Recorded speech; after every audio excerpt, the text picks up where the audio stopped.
Hey everybody, Kelly Tompkins here with Mint Fresca. I thought that I would take a quick minute to make a video talking about astrology, human design, and Feng Shui, specifically what these things are, why they're helpful to you, and how you can get started with them. So, you probably all have a basic understanding of what astrology is, that it is the study of the planets in space and Earth and us in relation to all of the things.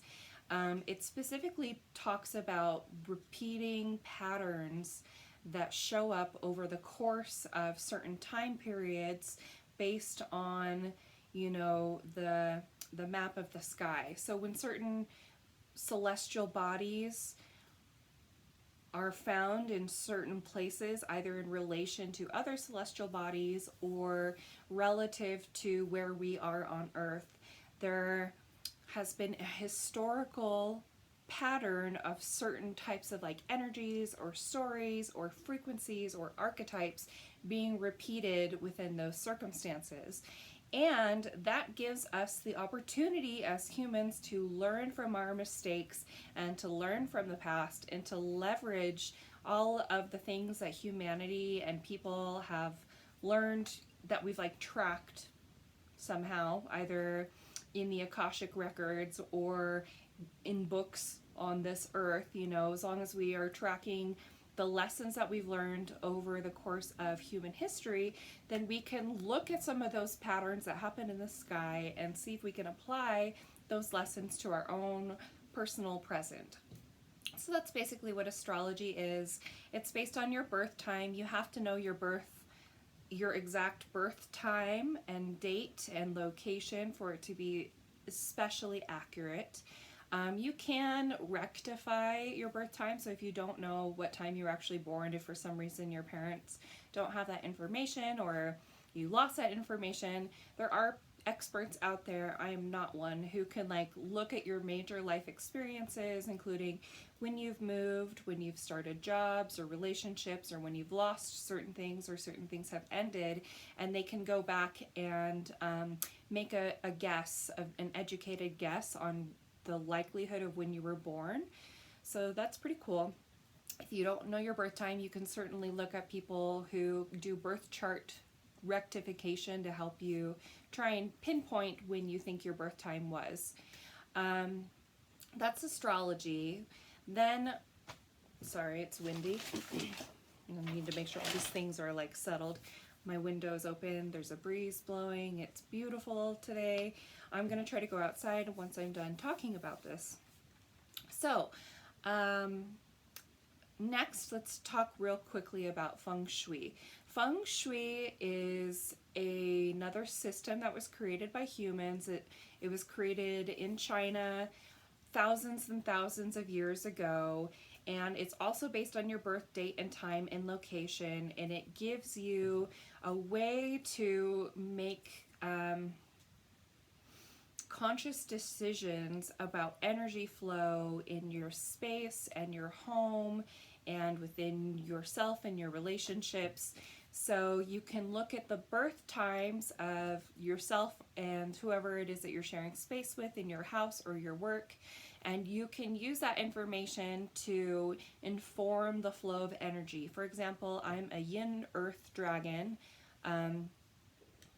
Dragon is the year for my astrology, and then that year was also a yin year, so that makes me and earth, each of the years cycle through which element and if they're yin or yang in Feng Shui, Chinese astrology. So if you don't know your yin or yang or your element, you can look up the year that you were born in and glean a little bit more information about your specific astrological Feng Shui profile. And what that does is gives you information on how to create space that makes you feel good. So like I said, I'm a yin earth dragon. That means I'm here to help people grow. I'm here to help nourish growth. And I do really well in this creamy beige mud pot color. That's what the yin element is. And I didn't purposely paint my house this color knowing that. It was just an intuitive decision that I made. However, Carlos, my partner, is a yang fire rabbit, which means that he loves to be in like lush jungle spaces. The color purple is good for yang rabbits. So I've got a lot of green and maroons and purples in this house as well. Excuse me. So anyway, like leveraging that information for me and Carlos has allowed me to design a home for us where we both like love to come home. We feel good when we come home, and it gives me a little bit more of direction when we're making choices about like getting a new couch or getting a new table or what color to paint. You can also use Feng Shui to determine which directions are better for you to work, sleep, meditate, or other things in. I guess those are the primary things, but Feng Shui has a map. It's called a bagua, and it divides up your space into 8 total directions, I believe. And based on which room is in which quadrant or corner of the map when you do the overlay, if you adjust things in your space to improve the flow of elements within the map, because the flow of elements is like, this might not be the exact order, but it's like earth, fire, wind, water, metal, or something. And like water puts out fire, but metal feeds fire. So depending on which area of your house is the fire, like what room is in that area, you can change the colors or add things or make tiny adjustments to make the energy flow a lot better. Doing that allows you to create a space that's going to support your energy, and depending on what types of things you're working on or how you want to feel. So right now we're like in a global pandemic lockdown. You could focus on being productive and working if you want to, but maybe it would behoove you more to have a space where you feel rested and relaxed, and you can like take off all of your worries. And so there are tweaks that you can make to your space that would allow you to feel that energy of relaxation more. And they are going to be specific depending on what your type is. So that's why Feng Shui is helpful. It gives you more information to create spaces that make you feel good. Also a type of astrology.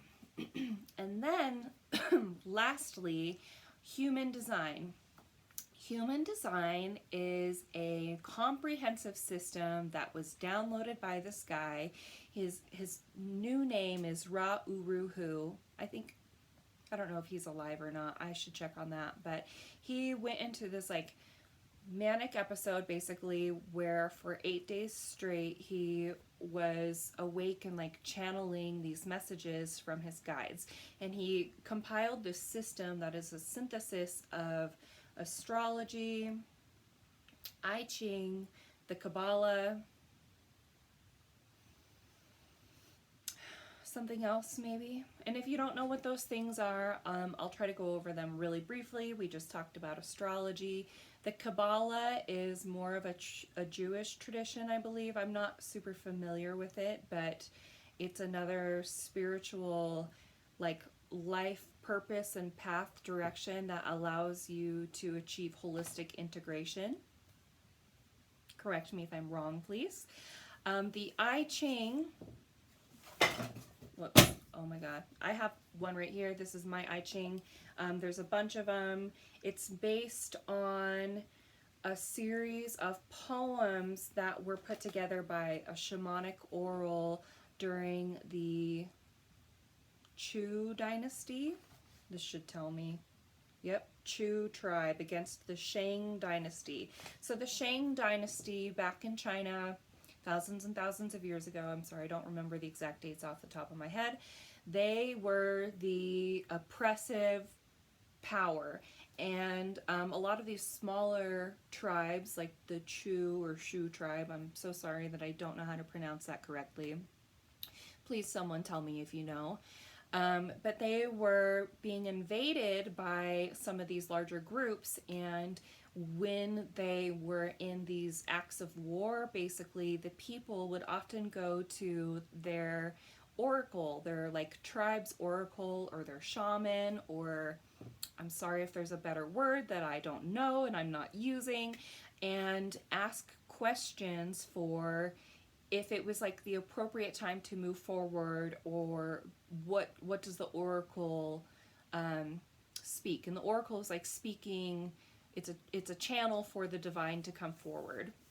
And back in the day, oracle readers would often use bones and cracked bones to determine, you know, what message was coming through. And the way that the bones would fall would determine which messages were relayed. And this whole like series of invasions and the, you know, the battle between these two groups of people resulted in what's called the I Ching, the shamanic oracle of change. And it's basically the hero's journey of being invaded and then having to deal with invaders, like fighting back, internal fights, things falling apart, things coming back together. So it's definitely like a story of humanity, a story of people, but it's often used, even though this is like a book and it's a book of poems, it's still generally used for divination. Divination is a way to ask questions to the divine without interceding in the results. So there are so many like endless ways to do divination, but a really simple, easy, fun way is with an I Ching or any other book where you basically ask a question and you just thumb through and like pick a line and read the answer to the question. But you have to make sure that you are like surrendering. You can't have bias. You need to be like clearing yourself of expectations or stories or anything that could influence the answer. So that's the trickiest part, I think, of divination. But human design uses the I Ching stories as archetypes for patterns in astrology. So in astrology, the sun moves through 12 houses in a chart, and it starts from like when you were born, and the whole chart is your whole life. And human design, that's a birth chart at least. Human design is similar, but instead of using necessarily the houses, like each number in the chart is associated with what's called a gate, which is directly correlated with the I Ching stories. I just went all over the place, but the point is that human design uses the I Ching patterns and repeated stories in the same way that astrology does, so that we can like learn from these repeat patterns and energies and potentially even leverage them for efficient forward momentum. Whew. I hope that I explained that okay. So in human design, there are, it's also based on the chakras. That's something I didn't mention. So each human has a whole bunch of centers. They're called centers. It's based on your crown chakra, then the ajna, then the throat. Then there is the identity, the G center. There's also the heart, which is the willpower center. And then there is the sacral, the solar plexus, the spleen, and the root. And each of those centers has some number of gates.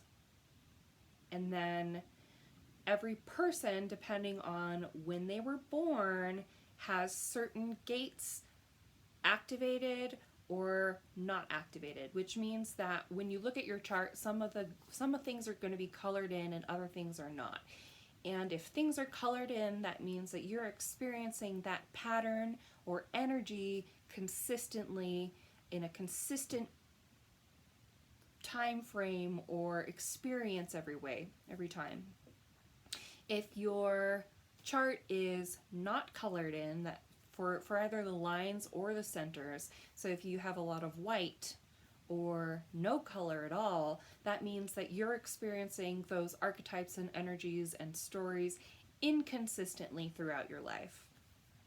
Another thing human design talks about is like your conscious design and your subconscious personality. So it's this idea that we are all innately born with a specific design, and as we age through life and cross the roof, I think is like we they have this whole roof thing, and once you're over 40, some of the subconscious elements of your design start to become more actualized, and that can happen earlier in life or it can happen later in life. It really just depends on you and, things that happen to you and how you experience things. And another thing human design can talk about is how to make informed decisions that are truly aligned for you and your energy. So they have what's called like a strategy and an authority, and you use your strategy and authority to make correct decisions. And if you are making decisions that aren't correct for you, then that's how you can end up out of energetic alignment. So the whole system of human design is basically allowing you to learn what ways are the best for you to function in the world with your energy. How does your energy function in relation to other people? How does it function in relation to the work that you're doing or the spaces that you're living in? What is your purpose? What makes you feel secure? How do you digest information? How do you digest actual food? Like, human design is so complex, and it starts to go into so many things. And I've been studying it just independently myself for the past year and a half-ish. I've been undergoing my human design experiment for the past 2 years. And what that means is that I first learned about my human design chart a couple of years ago and have been taking steps to decondition, so like release all of the stories and expectations and things that people put upon me as I was growing up. And it's really helped me learn how to get back to myself, get back to my personal energy, learn what makes me feel excited, learn how I feel successful and recognized. It's just given me so much information about myself, and it does for everybody I share it with. It's amazing to me how accurate a lot of the pieces of these systems are. And to put it really simply, astrology is kind of the blueprint of your personality and who you are and how you live in this world. And then human design is a blueprint more of your energy and how you function, how you work, how you should be like mastering your gifts. And Feng Shui is a system that allows you to create space based on all of these energetic patterns in a way that can support your goals and make you feel however it is that you want to feel. You can use Feng Shui to like accomplish life goals or to just like make small tweaks in your relationship.